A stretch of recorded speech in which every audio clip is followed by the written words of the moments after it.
Bu tort 80-ci və 90-cı illərdə demək olar ki, həftədə 2 dəfə hər kəsin evində bişirilirdi. Bir vaxtlar trendləri alt-üst edən quş südü tortunu mən də hazırladım. İcazənizlə bunu elə belə yemək istəyirəm. Bismillah. Tortları qaldıqca daha gözəl olur, möhtəşəm olur. İnanılmaz ləzzətlidir. Siz də mütləq bunu hazırlayın.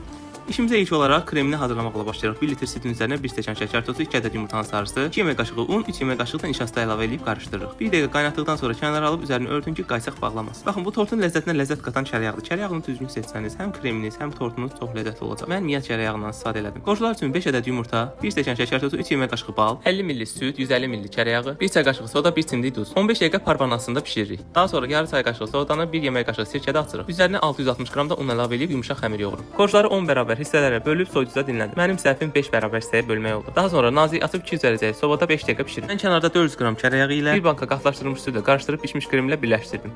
Qaymaq kimi krem oldu. Üzərinin qlazuru üçün 200 qram qaymağı isidib 2 paketdə şokolad üzərinə əlavə edib əritdim. Korjları belə üst-üstə düzüb kremləri arasına vurdum. Üzərinə isə qlazuru tökdüm. Mən bunu gözlətmədən sizlər üçün kəsdim, amma gözləsəniz daha da yumşaq, pambıq kimi olacaq. Artıq quş südü tortumuz hazırdır. Siz də kərəyağını düzgün seçib etsəniz, inanılmaz ləzzətli quş südü tort əldə edəcəksiniz.